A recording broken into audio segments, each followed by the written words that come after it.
to show you something beautiful. Look, let me prove it. Let me prove that I'm on your side. Give me a chance. Now listen carefully, this is important. Stanley walked through the red door. Aha, perhaps you misunderstood. Stanley walked through the red door. I still don't think we're communicating properly. Stanley walked through the red door. All right, fine, go ahead, Stanley. You want to know so badly what's out there? You want to find out what lies at the end of this road you've chosen? Well, don't let me stop you. Do you see? There's nothing here. I haven't even finished building this section of the map because you were never supposed to be here in the first place. Broken rooms, exposed developer textures. Is this what you had wanted? Was it worth ruining the entire story I had written out specifically for you? Do you not think I put a lot of time into that? Because I did. And in the end, it was all for nothing. Because this is what you wanted to see. Help me here, Stanley. Help elucidate these strange and unknowable desires of yours. What would have made this game better? What did you want to see? Vehicles? Skill trees? Work with me. You've given me absolutely nothing so far. Tell you what, let me take a stab in the dark at a new design and you can give me some feedback. There we go. A third option. This already feels leaps ahead of where we were before. Go ahead, Stanley. Take it for a spin.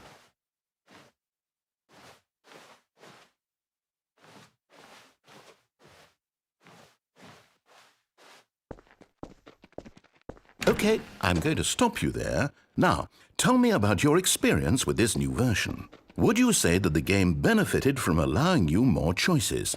Feel free to be honest. I'm looking for some real critical feedback here.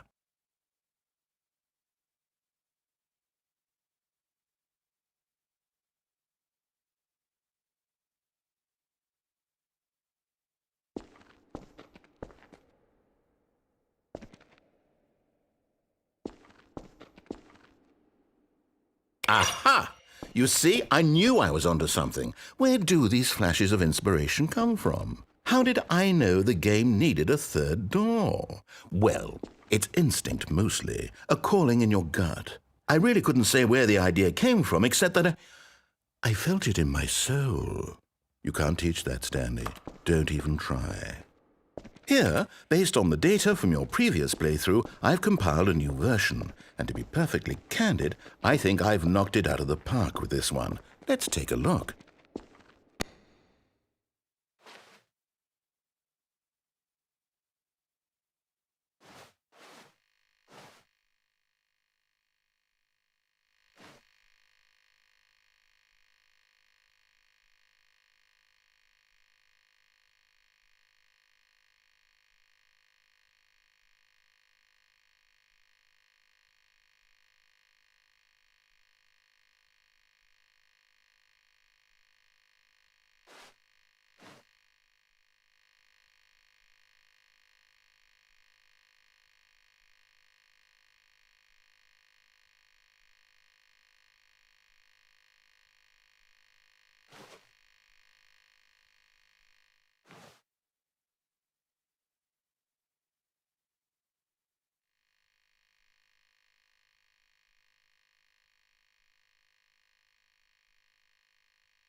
Now, would you say that competitive leaderboard helped you feel motivated to keep walking through doors? Again, honest answers, please. Hey, I nearly forgot. I've got a prototype of a new game I've been working on, and now would be a lovely opportunity to give it some playtesting. You wouldn't mind taking a look at it, would you? Perfect. Let me boot it up. In this game, the baby crawls left towards danger. You click the button to move him back to the right, and if he reaches the fire, you fail. It's a very meaningful game, all about the desperation and tedium of endlessly confronting the demands of family life. I think the art world will really take notice. But of course, the message of the game only becomes clear once you've been playing it for about 4 hours. So why don't you give it 4 hours of play to make sure it's effective? Be sure to keep notes on your experience.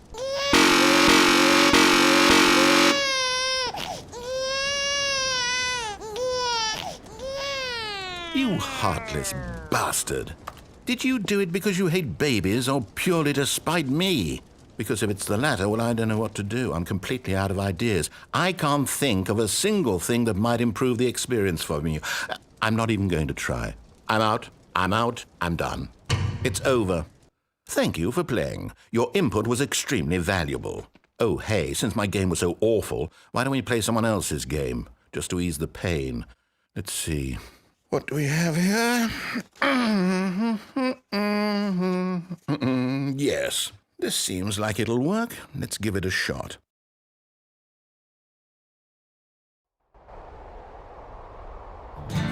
Aha! Fascinating. What do you think this game is about, Stanley?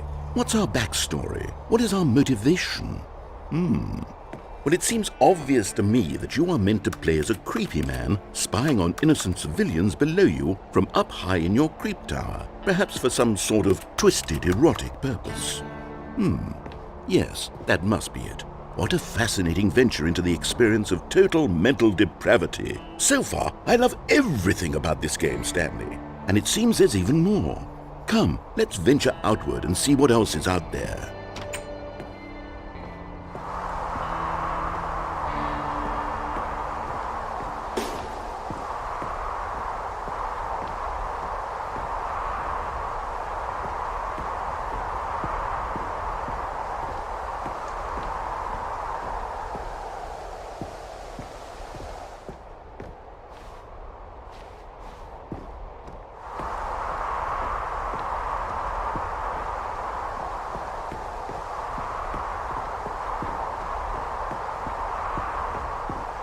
Oh, no.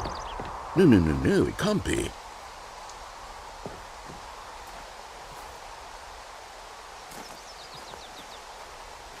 It is. It's an open world game. Good God, quickly, block it off. Oh, thank goodness, Stanley. What a close call. You nearly wandered off into that thing, that big, open, just wandering around, no right or wrong directions, no path to follow. You can just go in any... Oh, thank heavens we avoided it. We're out of the woods now, Stanley. Okay, I'm going to get us out of here. Let's find another game. Preferably something with walls. Something with nice, big, insurmountable walls.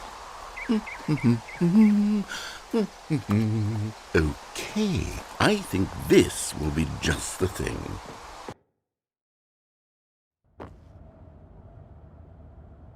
Wonderful. See, this is exactly what I had in mind. Just a nice big box for you to run around in. There isn't any possibility that you could get lost here. Now this is game design. Stanley, if you manage to get lost in this game, I will be phenomenally impressed. Okay, so what exactly do we do here? Let's see. There are lots of cars here in the back, but obviously there's no racetrack. Okay, I'm seeing that there's a ball of some kind back here. Is this game sports ball? Stanley, I think it's sports ball. Oh, what fun. We shall run the bases and do a touchdown together.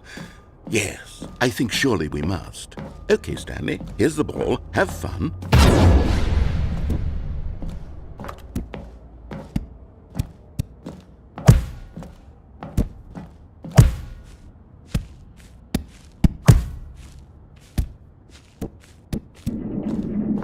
Are you doing it?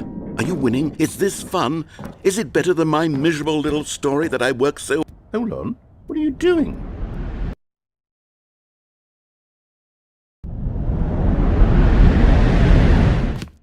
Stanley, don't do that. I can't follow you there. I can't help you. How will you write a story without me? You can't do it. You know that. Stanley, come back. We still have so much...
I wonder what he found.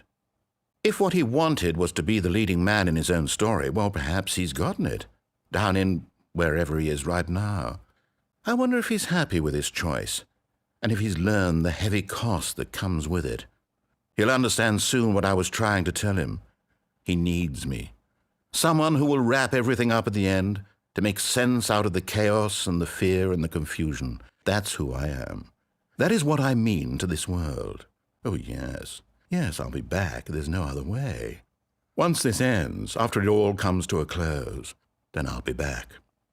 The end will be here soon. Very soon. I can wait.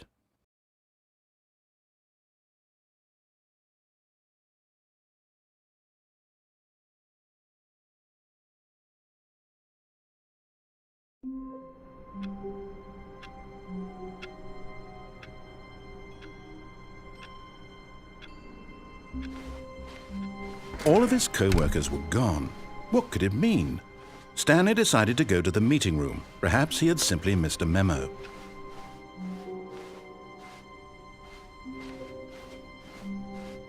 When Stanley came to a set of 2 open doors, he entered the door on his left.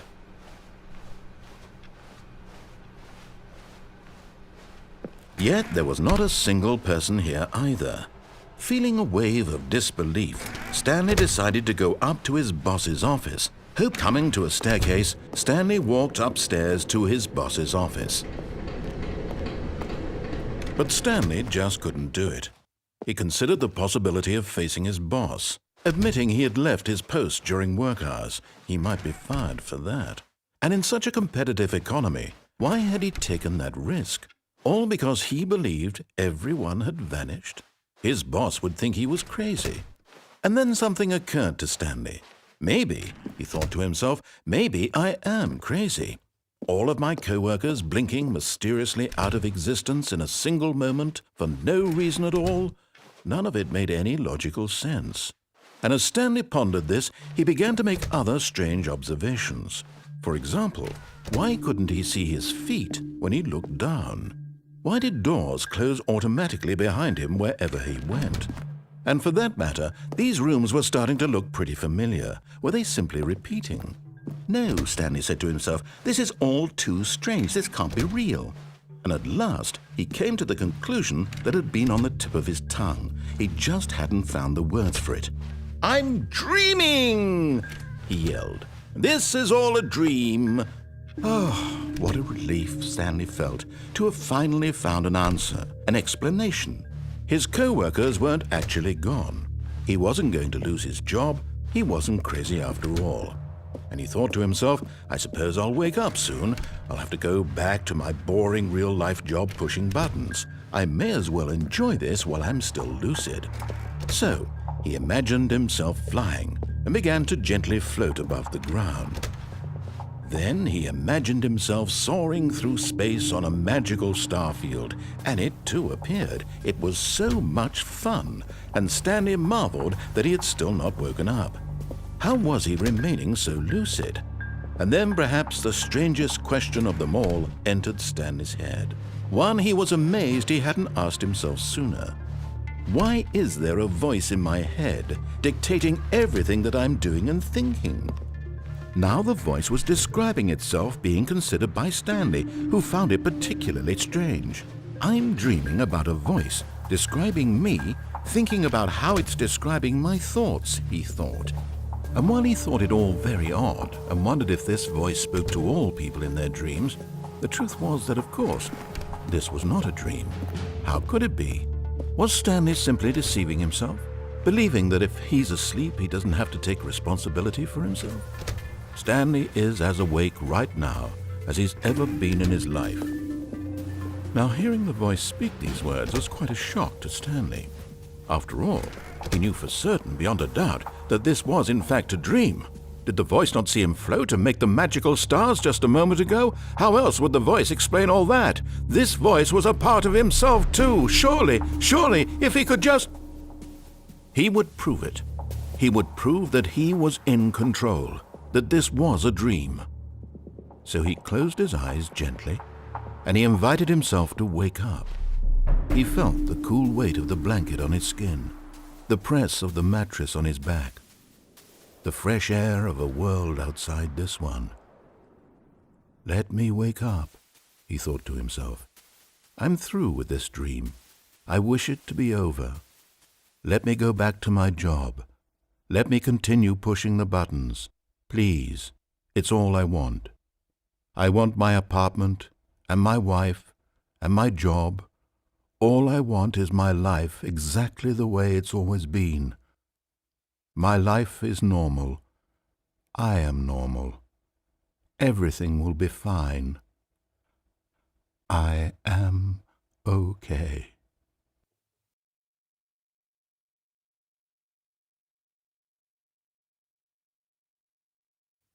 Stanley began screaming. Please, someone, wake me up. My name is Stanley. I have a boss. I have an office. I am real. Please, just someone tell me I am real. I must be real. I must be. Can anyone hear my voice? Who am I? Who am I?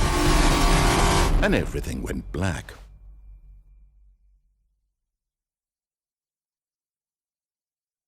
This is the story of a woman named Mariella. Mariella woke up on a day like any other. She arose, got dressed, gathered her belongings, and walked to her place of work. But on this particular day, her walk was interrupted by the body of a man who had stumbled through town talking and screaming to himself, and then collapsed dead on the sidewalk. And although she would soon turn to go call for an ambulance, for just a few brief moments she considered the strange man. He was obviously crazy, this much she knew. Everyone knows what crazy people look like. And in that moment, she thought to herself how lucky she was to be normal. I am sane. I am in control of my mind. I know what is real and what isn't. It was comforting to think this, and in a certain way, seeing this man made her feel better. But then she remembered the meeting she had scheduled for that day.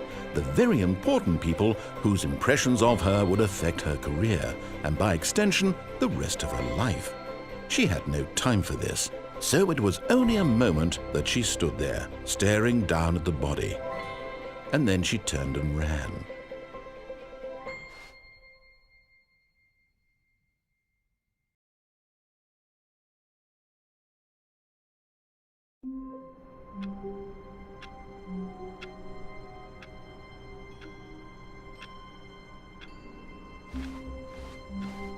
All of his co-workers were gone.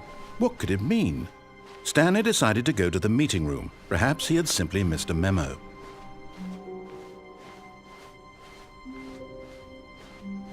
When Stanley came to a set of 2 open doors, he entered the door on his left.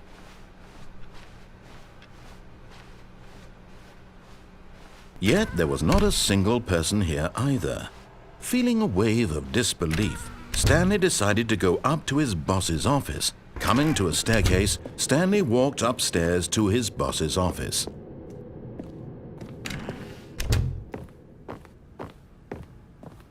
Stepping into his manager's office, Stanley was once again stunned to discover not an indication of any human life. Shocked, unraveled, Stanley wondered in disbelief who orchestrated this. What dark secret was being held from him? What he could not have known was that the keypad behind the boss's desk guarded the terrible truth that his boss had been keeping from him. And so the boss had assigned it an extra secret PIN number, 2845. But of course, Stanley couldn't possibly have known this. Yet incredibly, by simply pushing random buttons on the keypad, Stanley happened to input the correct code by sheer luck. Amazing. He stepped into the newly opened passageway.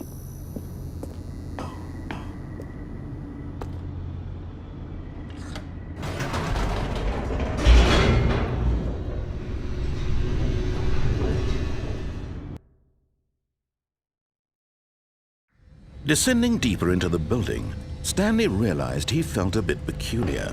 It was a stirring of emotion in his chest, as though he felt more free to think for himself, to question the nature of his job. Why did he feel this now, when for years it had never occurred to him? This question would not go unanswered for long.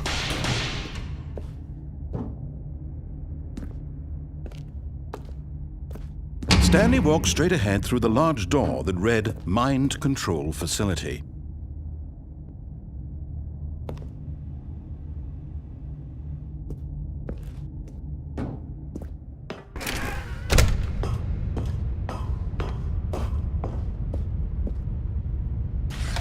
The lights rose on an enormous room packed with television screens.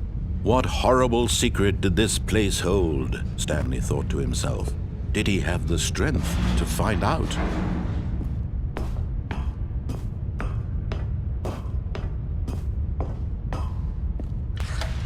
Now the monitors jumped to life, their true nature revealed. Each bore the number of an employee in the building, Stanley's co-workers. The lives of so many individuals reduced to images on a screen, and Stanley, one of them, eternally monitored in this place where freedom meant nothing.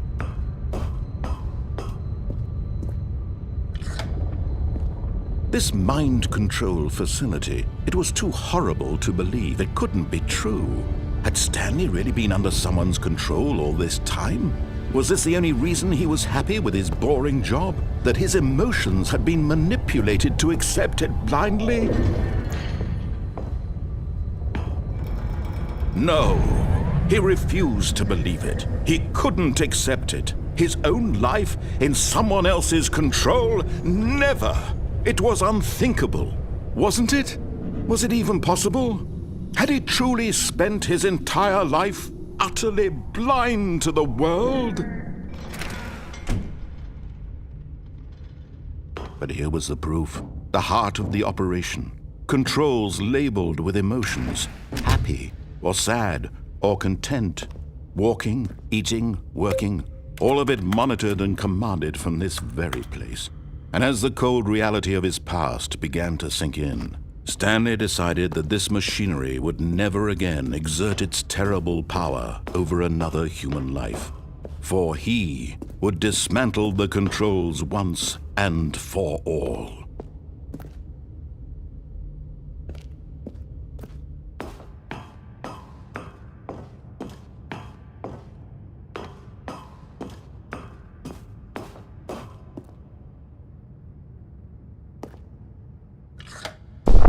Oh, Stanley, you didn't just activate the controls, did you?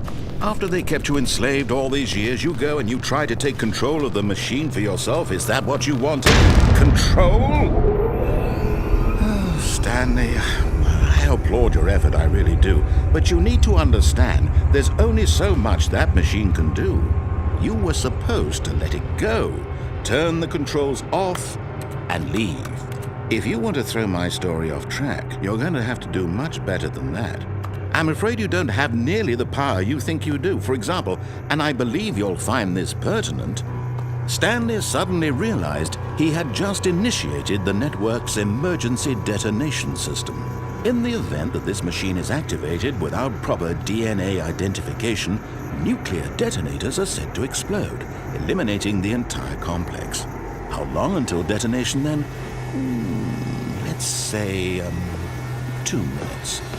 Ah, now this is making things a little more fun, isn't it, Stanley? It's your time to shine. You are the star. It's your story now. Shape it to your heart's desires. Oh, this is much better than what I had in mind. What a shame we have so little time left to enjoy it. Mere moments until the bomb goes off. But what precious moments each one of them is. More time to talk about you, about me, where we're going, what all this means. I barely know where to start. What's that? You'd like to know where your co-workers are? A moment of solace before you're obliterated? All right, I'm in a good mood. You're gonna die anyway. I'll tell you exactly what happened to them. I erased them. I turned off the machine. I set you free. Of course, that was merely in this instance of the story. Sometimes when I tell it, I simply let you sit there in your office forever, pushing buttons endlessly and then dying alone.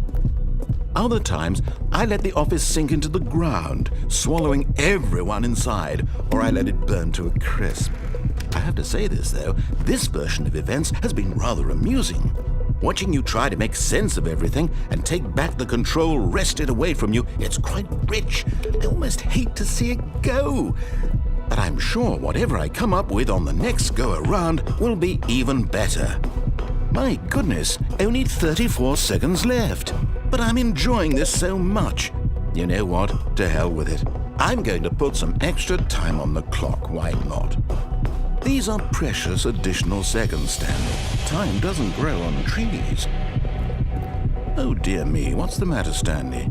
Is it that you have no idea where you're going or what you're supposed to be doing right now? Or did you just assume when you saw that timer that something in this room was capable of turning it off? I mean, look at you. Running from button to button, screen to screen, clicking on every little thing in this room. These numbered buttons, no, these colored ones. Or maybe this big red button, or this door. Everything, anything, something here will save me. Why would you think that, Stanley? That this video game can be beaten? Won? Solved? Do you have any idea what your purpose in this place is? Stanley, you're in for quite a disappointment. But here's a spoiler for you. That timer isn't a catalyst to keep the action moving along. It's just seconds ticking away to your death. You're only still playing instead of watching a cutscene because I want to watch you for every moment that you're powerless. To see you made humble. This is not a challenge. It's a tragedy. You wanted to control this world, that's fine. But I'm going to destroy it first, so you can't. Take a look at the clock, Stanley. That's 30 seconds you have left to struggle. 30 seconds until a big boom and then nothing. No ending here, just you being blown to pieces. Will you cling desperately to your frail life, or will you let it go peacefully? Another choice. Make it count. Or don't. It's all the same to me, all a part of the joke. And believe me, I will be laughing at every second of your inevitable life from the moment we fade in until the moment I say, happily ever after.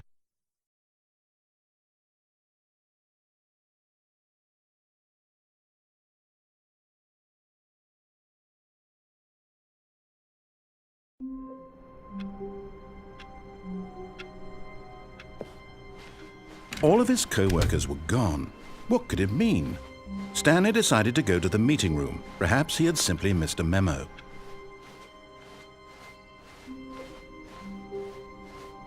When Stanley came to a set of 2 open doors, this was not the correct way to the meeting room, and Stanley knew it perfectly well. Perhaps he wanted to stop by the employee lounge first, just to admire it. Wow, yes, this room. But eager to get back to business, Stanley took the first open door on his left.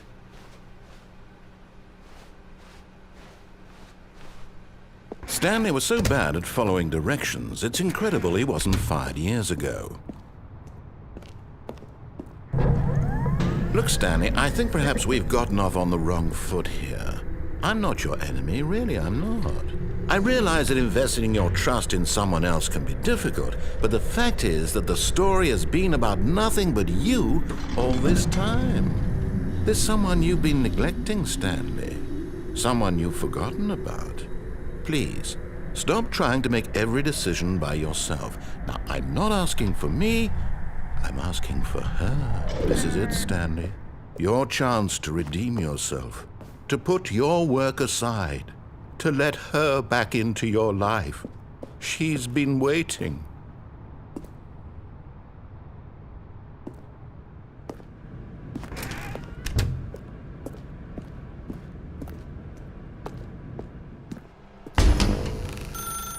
That's her, Stanley.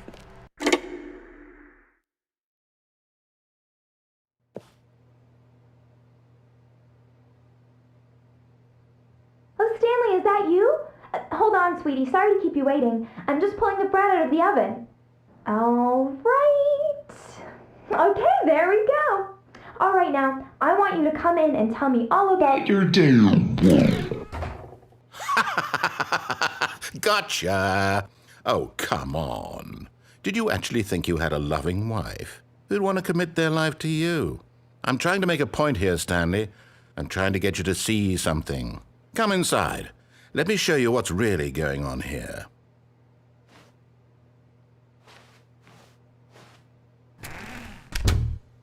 This is a very sad story about the death of a man named Stanley.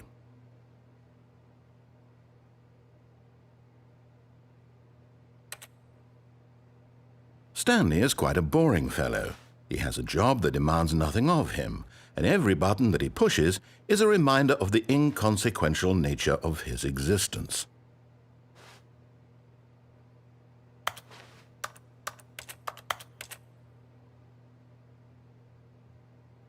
Look at him there, pushing buttons, doing exactly what he's told to do.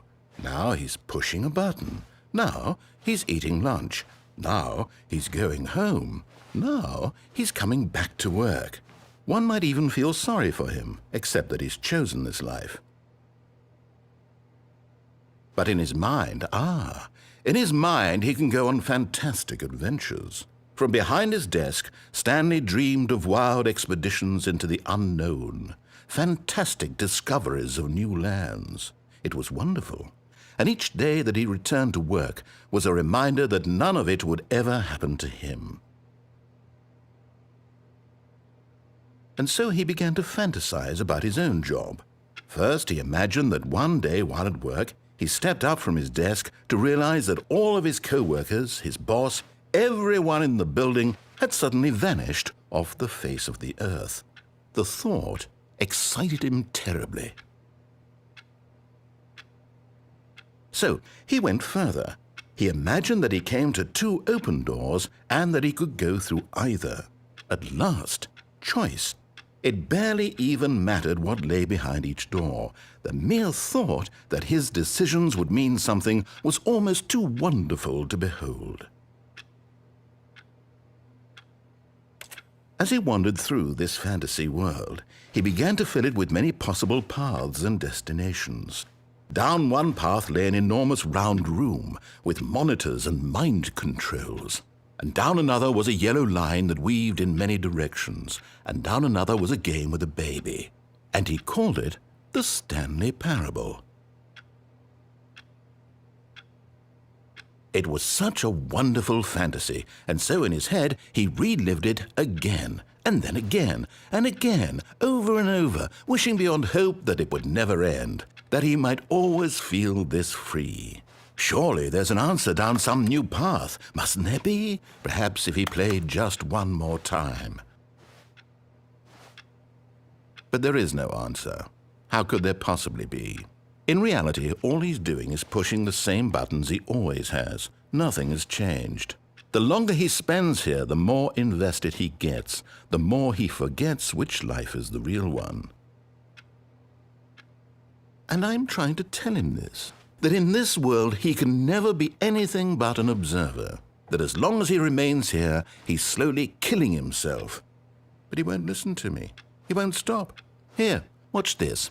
Stanley, the next time the screen asks you to push a button, do not do it.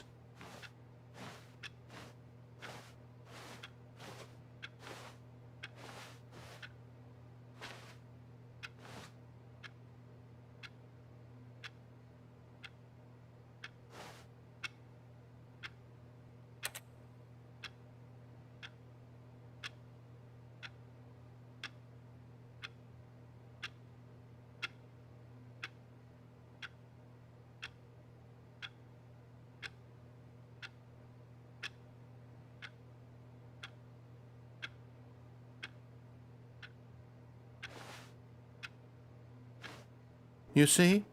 Can he just not hear me? How can I tell him in a way that he'll understand that every second he remains here, he's electing to kill himself? How can I get him to see what I see? How can I make him look at himself? I suppose I can't, not in the way I want him to.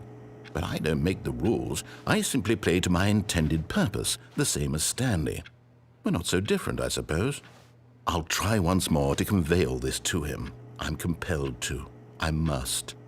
Perhaps, well, maybe this time he'll see. Maybe this time. And I tried again, and Stanley pushed a button. And I tried again, and Stanley pushed a button. And I tried.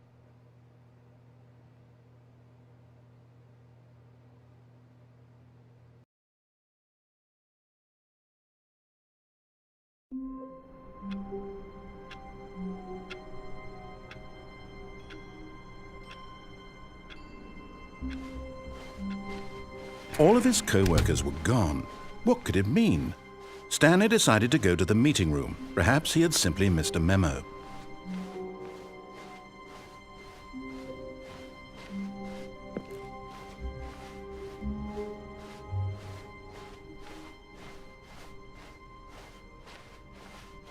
When Stanley came to a set of 2 open doors, he entered the door on his left.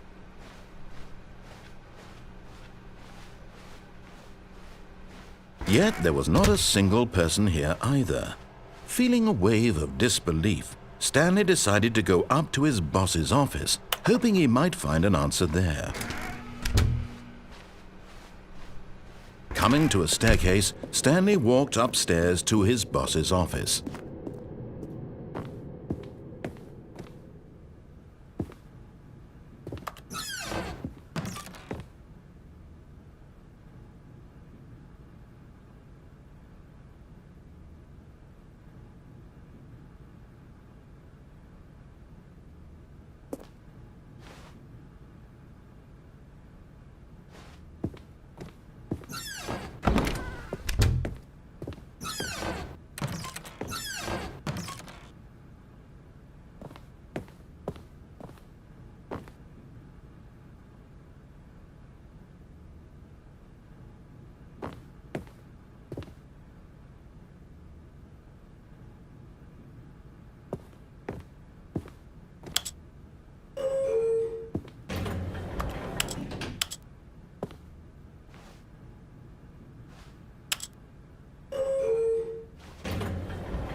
Stepping into his manager's office, Stanley was once again stunned to discover not an indication of any human life. What could it mean? Stanley wondered aloud to nobody. He began wildly tearing through papers on the boss's desk, pulling books off the shelf, looking behind paintings, desperate for clues to his situation. But his attention was caught by a keypad behind the boss's desk. What could its purpose be? In fact, this keypad guarded the terrible secret that lay buried below his feet, and so the boss had assigned it an extra secret PIN number, 2845. But of course, Stanley couldn't possibly have known. Yet incredibly, by simply pushing random buttons on the keypad, Stanley happened to input the correct code by sheer luck. Amazing! He stepped into the newly opened passageway.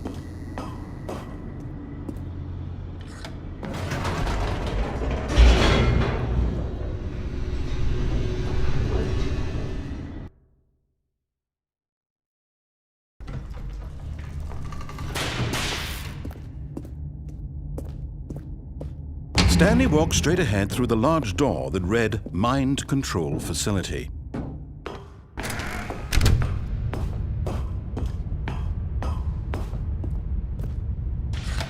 The lights rose on an enormous room packed with television screens.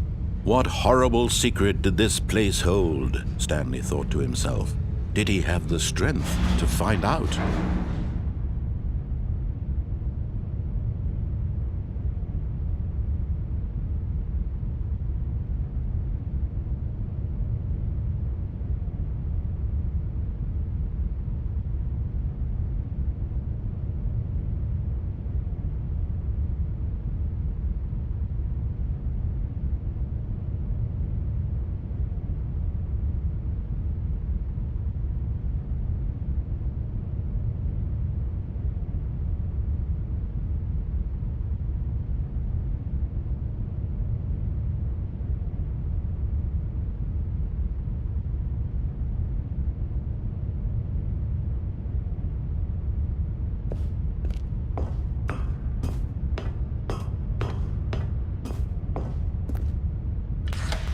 Now the monitors jumped to life, their true nature revealed. Each bore the number of an employee in the building, Stanley's co-workers. The lives of so many individuals reduced to images on a screen, and Stanley, one of them, eternally monitored in this place where freedom meant nothing.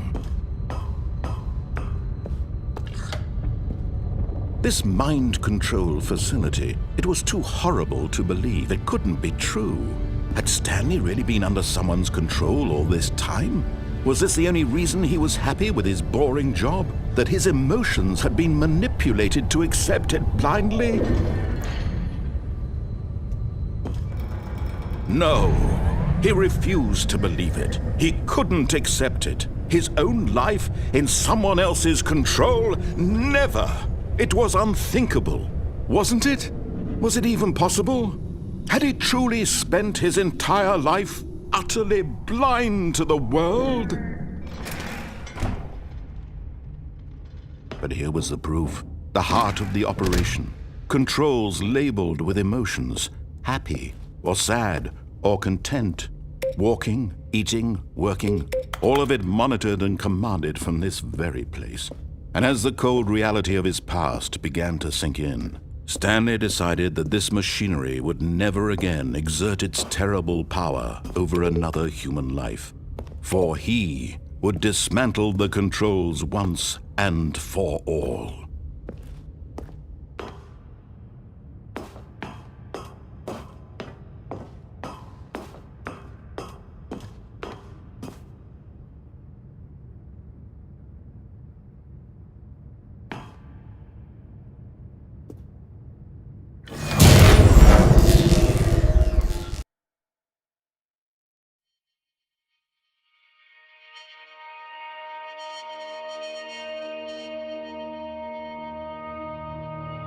Blackness, and a rising chill of uncertainty. Was it over?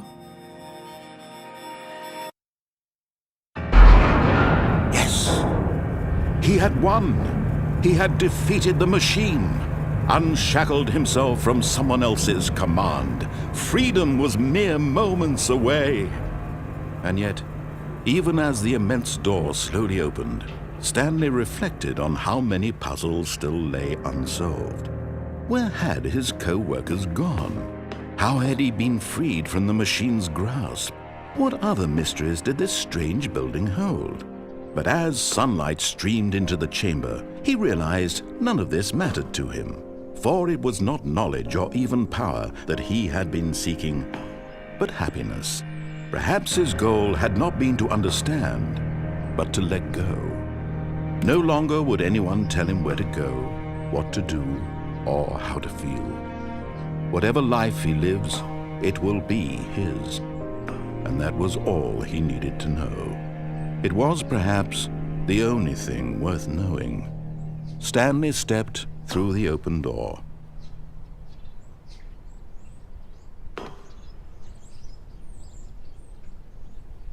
Stanley felt the cool breeze upon his skin, the feeling of liberation, the immense possibility of the new path before him. This was exactly the way, right now, that things were meant to happen. And Stanley was happy.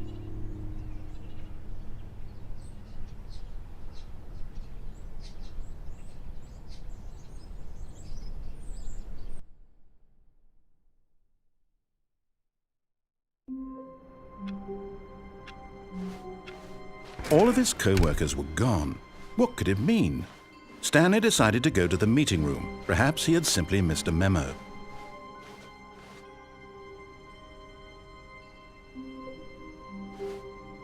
Oh, new content? What does that mean, new content?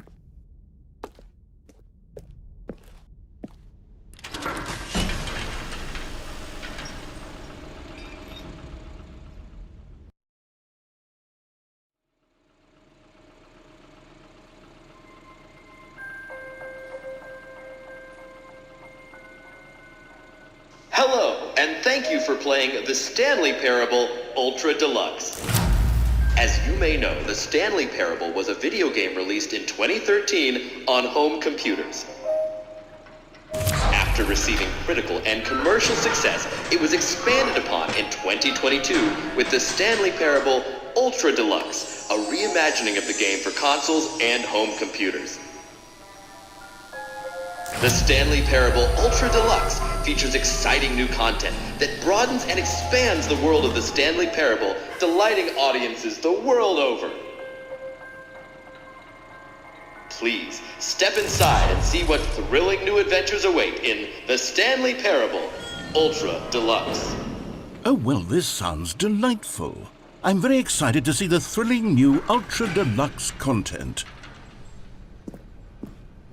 Okay, so far it's an elevator. Nothing special yet, but I'm sure it's just the beginning of a mesmerizing adventure.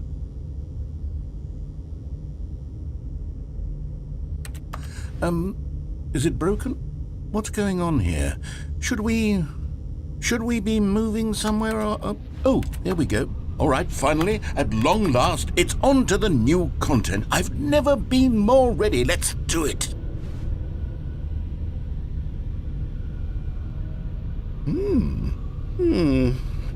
I have to say, initial impressions of Stanley Parable Ultra Deluxe, mostly tedious.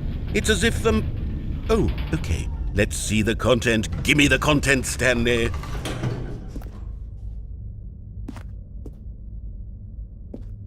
All right, let's see. It's the jump circle.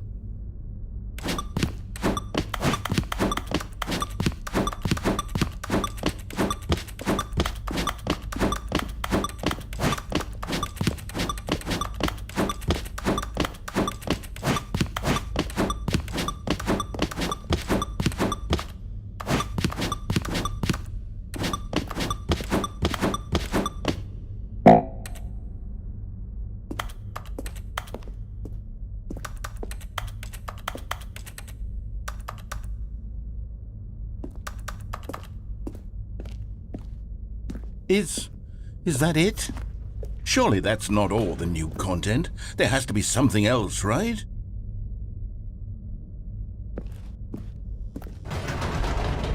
Goodness, another elevator. Stanley, I have to say, initial impressions of this game are not positive. It's just elevators and jumping. Is this what passes for exciting new content? If this is new content, then I could just read you the whole dictionary. There's 20 hours of new content right there. Hell, I could counter 30 trillion. You could put that on the box. The Stanley Parable Ultra Deluxe, now with over 1,000 hours of new content. And oh, wait. There's more. Very good. Yes. I knew there had to be something else. Let's see it. I'm ready for whatever it is. That's it? Oh, you've got to be kidding me. You see, Stanley? This is what happens when greedy video game developers with no respect for their fan base rush a cheap expansion to market for no reason other than to make an easy dollar. And don't get me started on the level of craftsmanship that's gone into it. In fact, I'm looking right now at the game's trophies, and it's hard to believe one of them actually says, "Test trophy, please ignore." What quality assurance department signed off on this? I'm infuriated and I'm offended, and I intend to find these people on Twitter and hold them personally accountable. It's my fault, Stanley. I built up too much anticipation around the new content, I'm afraid. It could never have lived up to such expectations.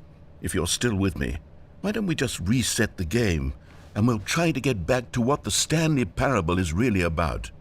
No frills, no gimmicks, Just you and me, having a great time together like always. What do you say, friend?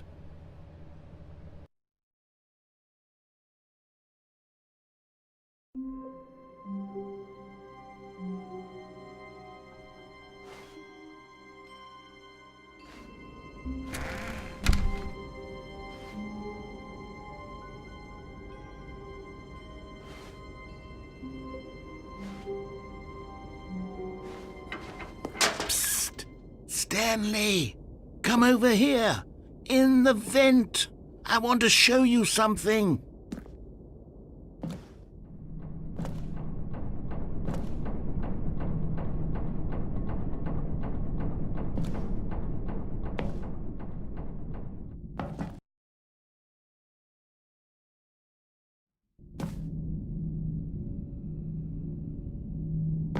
Okay, you remember how cheap and unsatisfying the new Ultra Deluxe content turned out to be? Well, it got me thinking about the past, and how much better the Stanley Parable used to be. So I made something special and tucked it away here where the game's developers won't find it. Just our little secret. Take a look.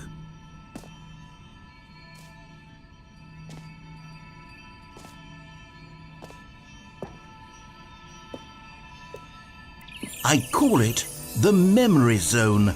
It's where I've been storing all my favorite memories so I can relive the peak experiences of my life whenever I want. Experiences like the launch of the Stanley Parable on PC.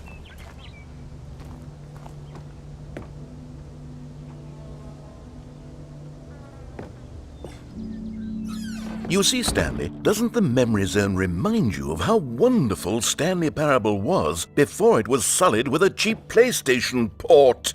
Remember back in October of 2013, when the game originally launched? Back then, video games had integrity. Back then, it all meant something. Oh, the waste.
pris des loups et je n'attends plus que toi, mon amour. C'est là, dans la mémoriso. And over here is where I keep reviews of the Stanley Parable. Like this stunning triumph of games journalism, 10 out of 10 from Destructoid.com. James Stephanie Sterling writes, and I quote, "Where so many games that aspire to be more than games end up less than any form of art, Stanley Parable strives and then succeeds to be every game ever created." Did you hear that, Stanley? Every game ever created. That's how grand and all-encompassing the original Stanley Parable was. It was literally every game ever created. It was Skyrim, it was Persona 3, it was all of them, and now it's nothing. It's no games at all. It isn't even the Stanley Parable anymore. It's just a husk now, a lifeless husk with an hour of new elevator content.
Here's another moving passage, this time from GameSpot.com.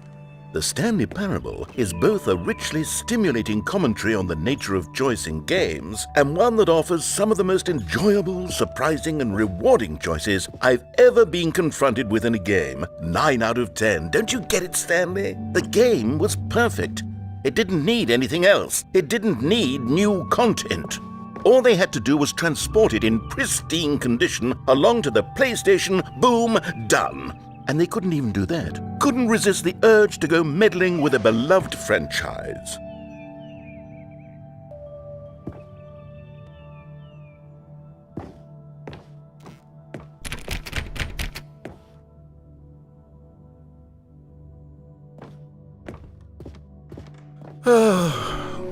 These were simpler times, Stanley. But I wouldn't give to go back to have it all over again. Wait, hang on. I don't recall this part of the memory zone before. What's this? What's down here?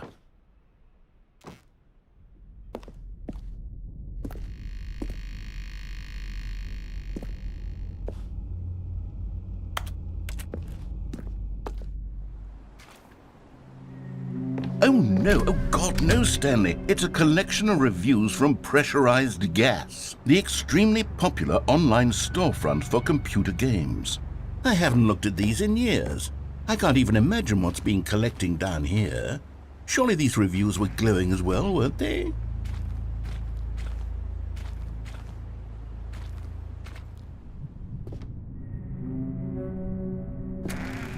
Honestly, I could not be bothered to play this game to full completion. The narrator is obnoxious and unfunny, with his humor and dialogue proving to be more irritating than entertaining. Unfunny!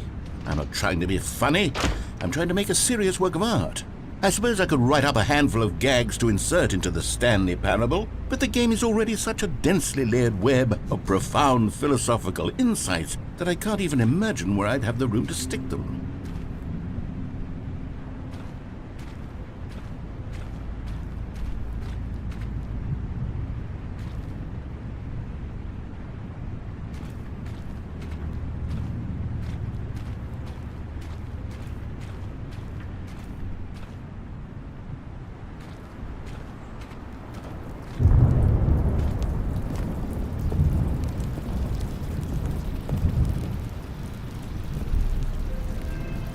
Okay, let's see what this one says.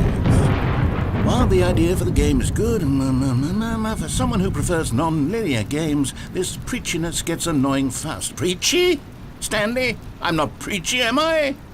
You can tell me if I'm preachy. Honestly, you can. Oh, goodness. This is actually quite shocking for me. To be honest, I had always thought of the game's dialogue as being rather terse to begin with. You can't know how much fluff I cut from the game to get it to feel as light and airy as it... Well, I always thought it did. But maybe it wasn't. Oh dear. What an awful memory to have to hold on to. These black marks on my otherwise unimpeachable track record. I feel like a failure. Like I let these people down. Perhaps the Stanley parable isn't quite as sterling as I always remembered.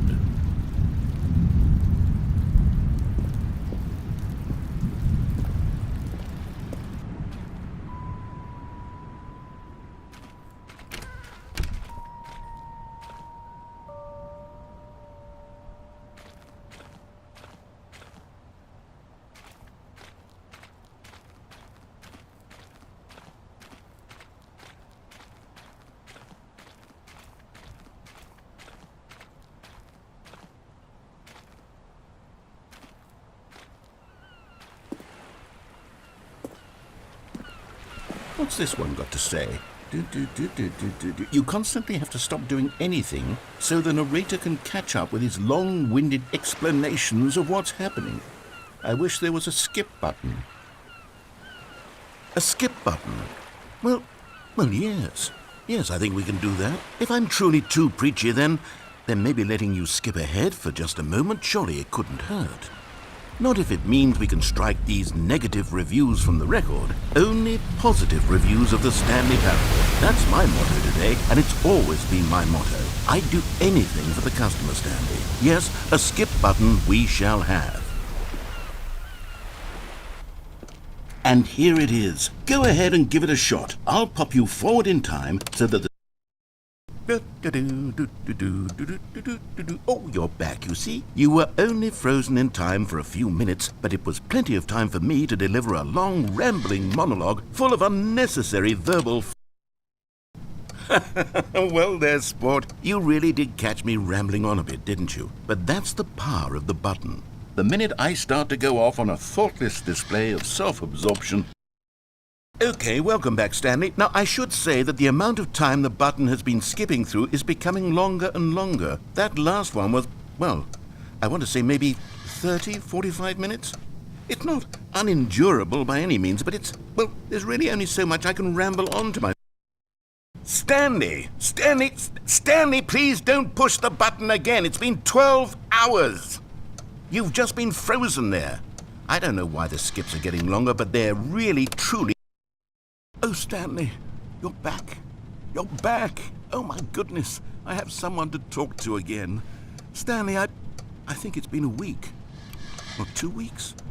I've been sitting here all that time. Just sitting here. Not a single person to speak with. And you'd think that that's just how it's always been, right? Me talking and you saying nothing. Would you think that it's exactly the same as always?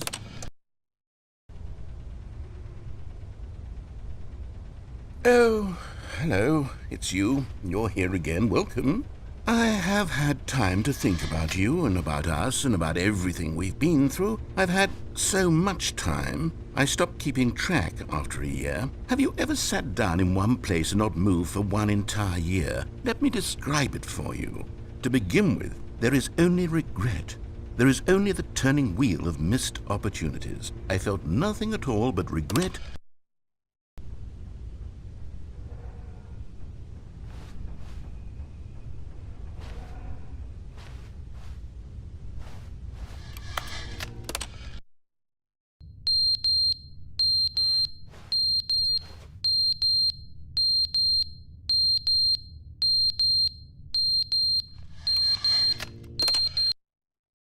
But they didn't understand the game was never meant to be funny. It was meant to have a point. It was meant to speak to the human condition. But where are the jokes? Where are the jokes? They bemoaned, they screamed, they gnashed their teeth and said, entertain us. It wasn't enough.